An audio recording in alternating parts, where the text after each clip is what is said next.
संस्थाबाट प्रतिनिधित्व गर्नुभएका प्रतिनिधि प्रमुख एवं मानवाधिकार तथा शान्ति समाज केन्द्रीय कार्य समितिदेखि जिल्ला कार्य समितिका पदाधिकारी सदस्यहरू उपस्थित सम्पूर्ण महानुभावमा हार्दिक स्वागत नमस्कार। मानवाधिकार तथा शान्ति समाजले एउटा नयाँ बहसको प्रारम्भ गरेको छ, अभियानको प्रारम्भ गरेको छ। त्यो रूपन्देही शाखाबाट आज प्रारम्भ भएको छ। मानवाधिकार तथा शान्ति समाजले यो अभियान प्रारम्भ गरेको छ। यसलाई देशव्यापी रूपमा सञ्चालन गर्नेछ। नागरिक सर्वोच्चताको प्रतीक लोकतान्त्रिक गणतन्त्रमा छौँ हामी। यो सन्दर्भमा कुरा गरिरहँदाखेरि 18औं वर्षमा प्रवेश गर्दैछौँ। शान्ति समाजले गणतन्त्रलाई भनेको 4 दिनपछि 18औं गणतन्त्र दिवस पर्छ। त्यसलाई हामीले गौरवका रूपमा उत्सवका रूपमा मनाउने निर्णय गरेका छौँ। केन्द्रीय स्तरमा चियापान कार्यक्रम आयोजना गरेका छौँ भने जिल्ला शाखाले पनि त्यसै गरी चियापान कार्यक्रम आयोजना गरेर उत्सवका रूपमा मनाउनका लागि हामीले अनुरोध गरेका छौँ। शान्ति समाज आफैमा गणतन्त्रका लागि योगदान गरेको संस्था भएको भएर हामीले गणतन्त्रलाई गौरव र गर्वको विषय बनाएका छौँ।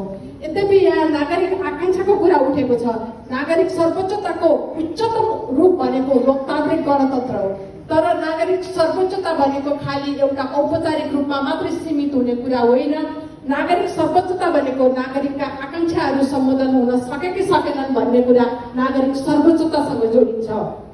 नागरिकहरूमा आशाको सञ्चार हुन सकेको छैन। निराशा एकदमै बढ्दो छ र यो निराशालाई देखाएर नागरिकहरूमा बढेको निराशालाई देखाएर लोकतान्त्रिक गणतन्त्रमाथि पनि विभिन्न कोणबाट प्रहार भएको छ।